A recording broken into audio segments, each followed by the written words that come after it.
बृहस्पति देवता की जय। आज मेरा वीरवार का व्रत है। इस व्रत में आपको मैं व्रत की सारी विधि, कथा और व्रत कैसे रखते सब कुछ बताऊंगी। बने रहे मेरा ब्लॉग में। सबसे पहले इस व्रत में हमें पीले कलर के कपड़े पहनने होते हैं, पीले वस्त्र पहनने होते हैं। इसके बाद हमें इस व्रत में हमें पीले कलर के कपड़े पहने होते हैं, पीले कलर का ही खाना खाना होता है। और इस व्रत में केले की पौधे की पूजा की जाती है और यह व्रत बहुत अच्छा होता है स्त्रियों के लिए। इस व्रत से घर में सुख शांति बनी रहती है और जिस घर में सुख शांति वहाँ लक्ष्मी भी आती है और सब काम अच्छे ही अच्छे होते हैं। व्रत में हमें नमक नहीं खाना होता, सर नहीं धोना होता और घर में मांस मच्छी या कुछ भी नॉनवेज नहीं खाना होता। हमें केला नहीं खाना था क्योंकि हम इस व्रत में केले की पूजा करते हैं, इसलिए हमें केला नहीं खाना होता है। सूर्य अस्त से पहले हमें भोजन कर लेना होता है और हमें जो खाना खाना होता है उसमें हमें नमक यूज़ नहीं करना होता। आप ना बेसन के चिल्ले बना सकते हैं, उसके साथ टमाटर की मीठी चटनी बना सकते हैं, पराठों के साथ टमाटर की मीठी चटनी बना सकते हैं, गुलगुले बना सकते हैं, पूड़े बना सकते हैं। मतलब ऐसी कोई मीठी चीज़, चूरमा बना सकते हैं, ऐसी कोई मीठी चीज़ खा सकते हैं सूर्य अस्त से पहले। इस तरह से हमारा व्रत खुल जाएगा। और आगे कथा हम किस तरह से करते हैं। मैंने थाली में ले लिए है गुड़, चने का प्रसाद, चने की दाल, ये धागा, अगरबत्ती, हल्दी और घी का दिया। एक लोटे मैंने ले लिया है पानी। कथा को हम किसी को सुना सकते हैं, वो बहुत ही अच्छी होती है सुनाना। अब इस टाइम अगर आपके पास कोई नहीं है तो कोई बात नहीं, आप बोल बोल के इस कथा को कर सकते हैं। हमारे घर में लड्डू गोपाल है तो मैं ये कथा अपनी बेटी को और या फिर अपने लड्डू गोपाल को सुनाती हूँ। हम इसलिए केले के पौधे की पूजा की जाती है क्योंकि बोलते हैं कि केले के पौधे में बृहस्पति देवता का निवास होता है। अगर आपके पास घर में केले के पौधे, आप वहाँ पे पूजा कर सकते हैं या फिर आपके आसपास कोई मंदिर है वहाँ जाके केले के पौधे वहाँ पूजा कर सकते हैं। अगर ये दोनों चीज़ नहीं है तो आप केला लेके उसकी पूजा करके ऐसे अपने व्रत की कथा कर सकते हैं। ये मैंने घर में केले का छोटा सा पौधा लगा रखा है जिसपे मैं हर वीरवार को पूजा करती हूँ। सबसे पहले हम लेंगे पानी, पानी से हम स्नान करवाएंगे केले के पौधे को इस तरह से। हम केले के पत्तों में पानी दे सकते हैं और इसकी जड़ में भी। कहते हैं बृहस्पति देवता केले के पौधे के जड़ में निवास करते हैं। इसके बाद हम लगाएंगे हल्दी का तिलक, हल्दी का तिलक पौधे के भी लगा देंगे, लड्डू गोपाल जी के भी। हमने लड्डू गोपाल को भी पीले रंग के कपड़े पहनाए हैं और खुद भी पहने हैं पीले कलर के और खुद के भी लगा लेंगे। इसके बाद हम बांधेंगे ये धागा। ये धागे बांधने के दो पर्पज़ है। इससे आपको याद रहेगा आपने कितने व्रत रखे, यहाँ से आप काउंट कर सकते हैं। और धागा वैसे भी अच्छा होता है बांधना। धागा बांध दिए हैं। इसके बाद जो चने की दाल है उसको यहाँ के पौधे की जड़ में रखेंगे ऐसे और हम इसके बाद लगाएंगे अगरबत्ती। इससे पौधा जलता नहीं है। और इसके बाद हम लगाएंगे दिया, घी का दिया। ऐसे रखेंगे हम कि दिए की जोत केले के पौधे की तरफ हो, इस तरह से। और इसके बाद हम करेंगे कथा स्टार्ट। हाथ में गुड़ चने का प्रसाद लेके थोड़ा सा हम यहाँ पे भी चढ़ा देंगे, थोड़ा सा अपने हाथ में ले लेंगे गुड़ चने का प्रसाद, ऐसे अपने हाथ में ले लेंगे और करेंगे फिर कथा शुरू।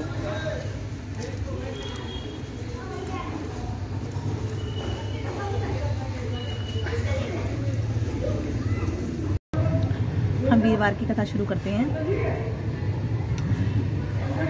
यह व्रत औरतों के लिए बहुत अच्छा होता है, सबको रखना चाहिए और इससे घर में सुख शांति बनी रहती है और हर चीज़ में वृद्धि होती है। और औरतों को व्रत रखना चाहिए। बचपन में मेरी मम्मी, जब मैं देखती थी मेरी मम्मी रखती थी, मैंने अपनी मम्मी को व्रत रखते हुए देखा है और ये व्रत बहुत अच्छा होता है। आइए शुरू करते हैं वीरवार व्रत की कथा।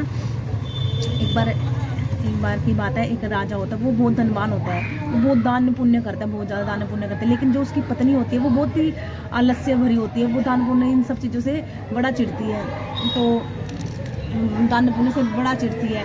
वो कहती है, अपने पति को कहती है कि महाराज आप ये सब किन चीज़ों में लगे रहते हो सारा दिन, मेरे को ये चीज़ें बिल्कुल पसंद नहीं है। तो कह रहा अच्छा। एक बार राजा के दरबार पे साधु महाराज आते हैं। बृहस्पति देवता साधु महाराज का रूप धारण करके आते हैं। तो रानी को कहते हैं माता ही भिक्षा दे। तो रानी कहते हैं महाराज जी मैं इन सब चीज़ों से ना तंग आ चुकी हूँ, मेरा पति काफ़ी इन चीज़ों के लिए, मैं कोई दान दक्षिणा नहीं देना चाहती। तो जो बृहस्पति देवता साधु महाराज बन के आते हैं वो कहते हैं हे रानी इन सब चीज़ों से तो, धन से, लक्ष्मी से तो कोई परेशान नहीं होता। जो पापी भी होते हैं वो भी धन और पुत्र की इच्छा करते हैं, और आप ऐसे बोल रहे हो। तो कह नहीं नहीं महाराज, मुझे ऐसा धन नहीं चाहिए जिससे सारा टाइम मेरा इसी धन को देने में निकल जाए, मुझे आराम चाहिए। कह रहे रानी सोच लो। कह रहे हाँ हाँ महाराज जी मैंने सोच लिया। कह रहे ठीक है, तुम एक काम करो, 7 वीरवार ऐसे करो, सिर धो, वीरवार वाले दिन सिर धो अपना, और मांस अपने पति को लो, मांस मट्टी खाएंगे, और है ना ये सब चीजें करो, तुम्हारा ना अपने आप में आराम ही आराम मिलेगा। कह रहे ठीक है बृहस्पति देवता, ठीक है महाराज जी। तो ऐसे करते उसे ऐसे करते करते 3 वीरवार ही होते हैं, उसका सारा धन नष्ट हो जाता है। रानी का मतलब खाने के भी लाले पड़ जाते हैं, उनको खाने को कभी किसी दिन भोजन मिलता है, किसी दिन नहीं मिलता।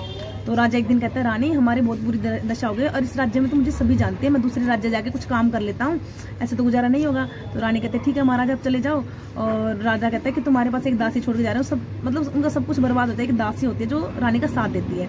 कह रहे ठीक है महाराज। तो राजा ये बोल के चले जाता है। वो दूसरे राज्य में जाके लकड़हारा बन के लकड़ी काट के अपना गुजारा करने लग जाता है। इधर रानी को किसी दिन भोजन मिलता है, किसी दिन नहीं मिलता।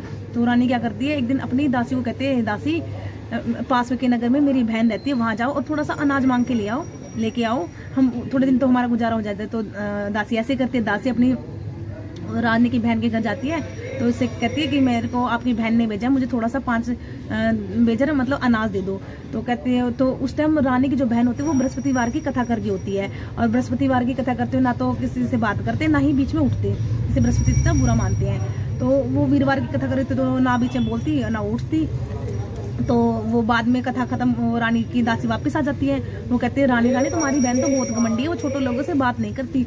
तो रानी कहती है उसकी गलती नहीं है, और जब बुरा समय आता है तब सब लोग ऐसे ही करते हैं। तो इसके बाद उसकी बहन वीरवार की कथा खत्म करके रानी के पास आती है कि रानी तुमने अपनी दासी को मेरे घर भेजा था, बताओ क्या काम है। तो रानी कहती है बहन तुमसे कुछ नहीं छुपा है, तुम सब कुछ जानते हो कि हमारे घर में अनाज नहीं है, हमें कभी खाना मिलता है कभी नहीं मिलता। तो रानी की बहन कहती है जाओ तुम्हारे रसोई में जाके देखो तुम्हें अनाज मिल जाएगा। तो दासी कहती है मैंने एक बर्तन चेक कर लिया, अनाज बिल्कुल भी नहीं है, सब बर्तन खाली पड़े। तो रानी की बहन कहते हैं बृहस्पति देवता की कृपा से तुम्हें अनाज मिल जाएगा, तुम जाओ। दासी जाके देखते तो उनको 5 किलो अनाज मिल जाता है। दासी जाके देखती है तो उसको 5 किलो अनाज मिल जाता है। घड़ी में दासी बड़ी हैरान होती है कि अभी तक मैंने सारे बर्तन देखे थे तो कहीं भी अनाज नहीं था, और एकदम अचानक ये कैसे अनाज हो गया। तो वो रानी को कहती है देख रानी इन्होंने बृहस्पति देवता का नाम लिया और हमें अनाज मिल गया, तुम इनसे ना बृहस्पति देवता की व्रत की विधि पूछ लो, हम भी रख लेंगे, वैसे भी तो हम भूखे रहते हैं, एक दिन व्रत रख लेंगे तो हमारा क्या पता भलाई हो जाए। तो रानी अपनी बहन से बृहस्पति देवता की व्रत की विधि पूछ लेती है। ऐसे करते करते उसको 5-6 वीरवार ही हुए थे, तो उनके सब कुछ ठीक होने लग जाता है, सब धन वापिस आ जाता है, सब कुछ ठीक हो जाता है, सब पहले जैसे हो जाता है। तो रानी फिर से आलस्य करने लग जाती है। दासी बोलती है रानी आपके आलस्य की जैसे पहले आपकी हमारी ये दशा हुई थी फिर से हो जाएगी, आप आलस्य मत करो, आप कुंवारी कन्याओं की शादी करवाओ, प्याले बनवाओ, मतलब लोगों को दान पुण्य करो, गरीबों को मदद करो, आप ये सब करो। तो रानी ऐसे करती है, सबकी मदद करती है, राज्य में पाठशाला खुलवा देती है, कुएं खुदवाती है, गरीबों की मदद करती है, वो दान पुण्य करती है, ऐसे करती है। तो रानी कहती एक दिन बैठी होती है तो सोचती है कि मेरे पास सब कुछ है, बस राजा नहीं है, ये बृहस्पति देव आपकी कृपा से सब कुछ हो गया है, मेरे पति को मेरी याद दिलाओ वो वापस आ जाए।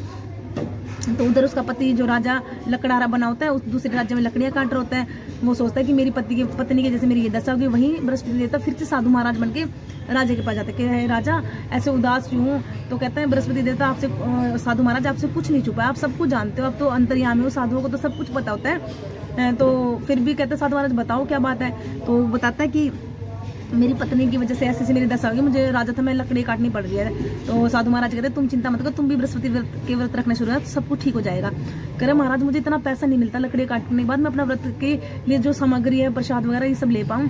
तो साधु महाराज कहते हैं कोई बात नहीं, आप तुम लकड़ी बेचने जाओगे तुम्हें दुगना धन मिलेगा, तुम व्रत भी रख पाओगे, व्रत का जो सामग्री वो भी ले पाएगा, तुम खाना भी खा पाओगे। ठीक है महाराज वो ऐसे ही करता है। नेक्स्ट वीरवार फिर से आता है तो वो व्रत रखना भूल जाता है।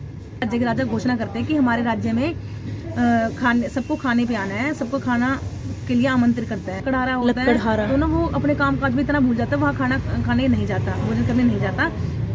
तो रात को राजा के सैनिक उसको उठा के ले जाते हैं और ना एक कक्ष बिठा के भोजन करवाते हैं, क्योंकि सब राजा ने बोलता कि इस राज्य में कोई भी भूखा नहीं रहना चाहिए जब मैं सबको भोजन करवा रहा हूँ। तो राजा के जो सैनिक होते हैं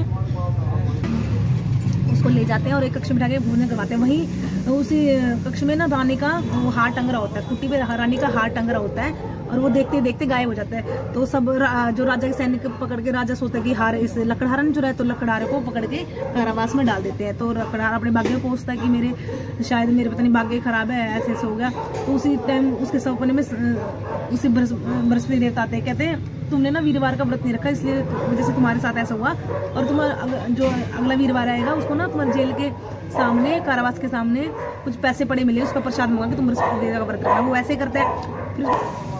फिर फिर से उसको राजा के सब, जो जिस राजा ने उसको कहते हैं उसके सपने में महाराज जी आके कहते हैं, मतलब बृहस्पति देवता जी आके कहते हैं वो निर्दोष है और तुम्हें हार वहीं टंगा मिलेगा। वो हार वहीं टंगा मिल जाता है। उसको ना धन देके, जो लकड़हारा कारावास में बंद होता है उसको रिहा कर देते हैं और धन देके उसके घर भेज देते हैं। जब वो अपने राज्य में जाता है, लकड़हारा देखता है कि मेरे राज्य तो बहुत ठाट बाट है, ये ऐसे कैसे हुआ। तो वहाँ सब बताते हैं कि रानी की कृपा से, रानी ने सब कुएं प्याले सब बनवाए। तो राजा बड़ा खुश होता है, राजा की बड़ी आव भगत होती है। तो राजा सब देख के बड़ा प्रसन्न होता है, कहता है कि बृहस्पति देवता की कृपा से मेरे सब कुछ वापिस हो गया और मैं, लोग 1 हफ्ते में 1 बार व्रत रखते हैं तब कथा कहते हैं, मैं दिन में 3 बार कहा करूंगा। तो ऐसा करने का निश्चय कर लेता है। वो हमेशा अपने मतलब पटने में अपने गोछे में गुड़ चने की दाल बांध के रखता। जब भी उसको कोई मिलता उसको बृहस्पति देवता का कथा सुनाने लग जाता। एक बार राजा अपने बहन के घर जाने का निश्चय करता है। रास्ते में उसको कुछ लोग ना शव को ले जा रहे होते हैं, अपने शव को ले जा रहे होते। तो कहते हैं मेरी कथा सुन लो। तो लोग कहते हैं ये बड़ा मूर्ख आदमी है, हम शव को ले जा रहे हैं और तुम कह रहे तुम कथा सुन लो। कह रहे नहीं तुम्हें सुननी पड़ेगी। तो कहते नहीं तुम्हें सुननी पड़ेगी। वो पीछे पड़ जाता राजा। तो कुछ लोग आते चल ठीक है हम लेके जा रहे हैं, चलते चलते कथा ही तो कह रहा है, हम सुन लेते हैं। तो उसकी कथा सुनते हैं, तो आधी कथा सुनते तो ना सब हिलने लग जाते। जब पूरी कथा खत्म होती है तो सब उठ के बैठ जाता है, जिंदा हो जाता है। तो लोग बड़ा खुश होते हैं कि देखो ये तो मतलब इसकी कथा में तो बहुत जादू था। लोग उसकी बहुत प्रशंसा करते हैं। फिर आगे जाता है कि ना किसान अपने खेत में हल बहा रहा होता है, उसको कहते हैं मेरी कथा सुन लो। किसान कहता है मैं मूर्ख थोड़ी हूँ, मैं जब तक तेरी आपकी कथा सुनूंगा मैं अपने खेत में हल ही चला लूंगा, मेरे को कुछ अनाज हो जाएगा फालतू, मैं फालतू में आपकी कथा क्यों सुनूं। कह रहा सुन लो। वो नहीं सुनता। राजा ये बोल के आगे चला जाता है। किसान के थोड़ी देर बाद किसान के पेट में दर्द होता है, वो जमीन पे गिर जाता है, उसकी बैल गिर जाती है। भाग के जब उसकी पत्नी उसको खाना देने के लिए आती है किसान को, तो कहते हैं कि ये ऐसे कैसे हो गया। तो किसान सारी बात बताता है कि ऐसे राजा आता मेरे को कथा सुनने के लिए बोलता, मैंने नहीं सुनी तो ऐसे हो गया। तो भागी जब तक राजा थोड़ी दूरी गया होता तो किसान की पत्नी भागे जाती है, उसको बुला के राजा को बुला के लेके आती है और कथा सुनते हैं और सब कुछ ठीक हो जाता है। उस साल किसान भी ठीक हो जाता है, उसके बैल भी ठीक हो जाता है। उस साल किसान के बहुत अनाज होता है।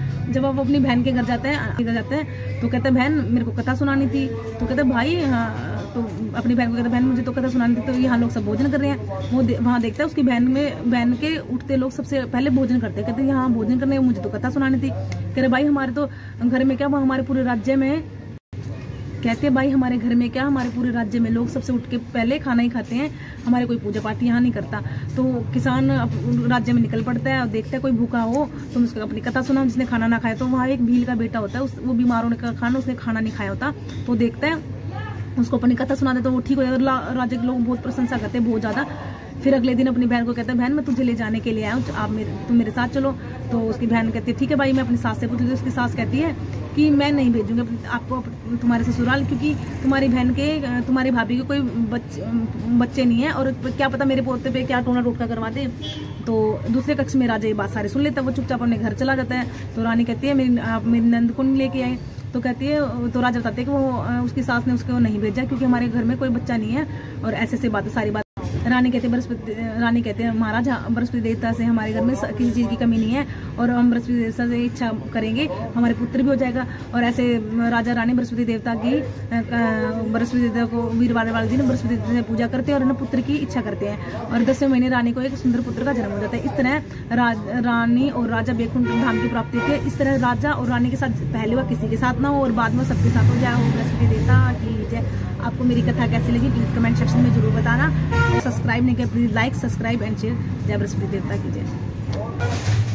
आप कथा करने के बाद कुछ भी चाय पानी फ्रूट्स कुछ भी ले सकते हैं। इसके बाद शाम को सूर्यास्त से पहले आपको भोजन करना होता है। जैसे कि मैंने बताया था कि भोजन बिना नमक का होना चाहिए। इस तरह से आप अपना व्रत खोल सकते हैं।